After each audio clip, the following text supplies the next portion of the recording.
Hi, everyone, and welcome back to Brian's Two Cents, or welcome if you are new to my channel. So, continuing with the original Twilight Zone show review series that I'm doing, we're up to episode 15 from season one, and that episode is I Shot an Arrow into the Air.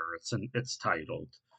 This episode was directed by Stuart Rosenberg. The story was by Madeline Champion, and teleplay by Rod Serling. It aired on January 15th, 1960, and it stars Dewey Martin as Officer Quarry, Edward Binns as Colonel Donlin, Ted Otis as Pearson.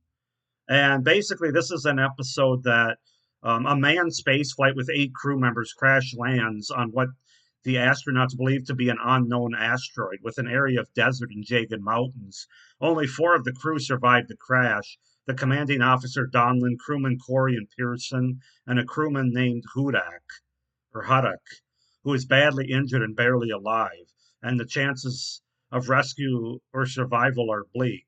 After they bury the dead man, Donlin and Pearson concern themselves with taking care of Huddock, but Corey, who's only concerned with saving himself, declares that sharing their limited supply of water with Huddock will reduce their chances of survival for the rest of them. This sets Corey at odds with both Pearson and Donlin, who insist that they will care for Huddock and share their water with him for as long as he survives. Huddock dies a short time later. After they bury him, Donlin has Corey and Pearson trek into the barren desert to see if there is anything that might improve their chances of survival.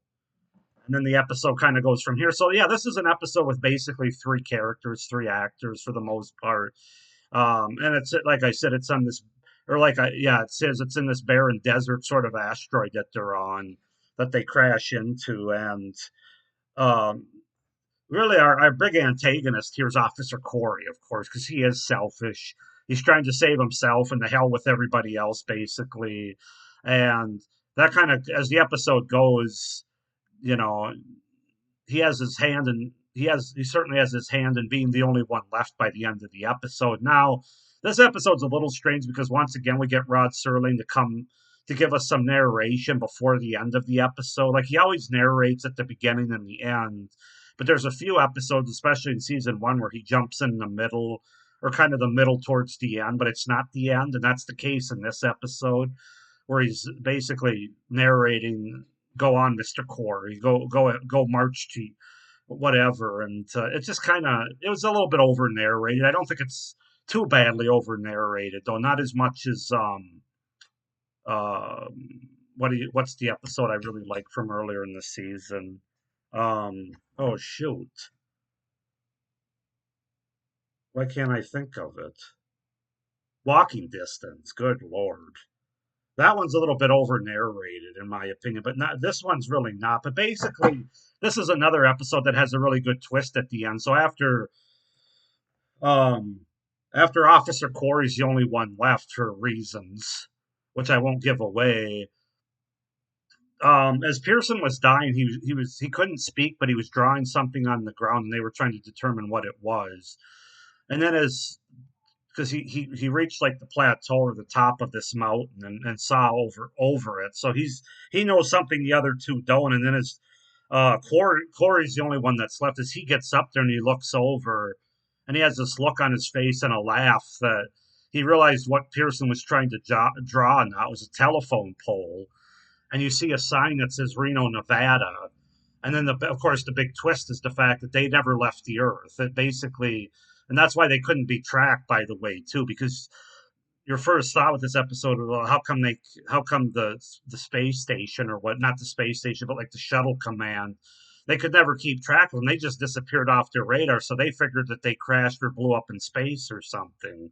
But they ended up landing back into Earth, into Nevada, obviously, which is very deserty. And now, of course, Corey has to live with the fact that he killed everybody that was left from the spaceship, and that they were always on Earth. So I like the twist. It's not one of my favorites, but it is a good one, in my opinion. This is a good episode that I'm going to give a 3.5 out of 5 to, for I Shot an Arrow into the Air. I think it's well acted. It's got good tension and good atmosphere to it.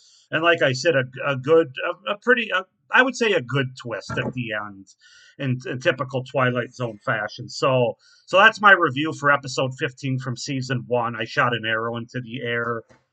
Go ahead and comment down below any thoughts you have on this episode. Please like this video, hit the little notification bell, and subscribe to my channel so you don't miss any of my upcoming reviews for this series or any of my other content on my channel here that I have coming up. So, with that being said, I hope you're enjoying this review series of the original Twilight Zone, and we will see you at the next review. Thank you. Bye.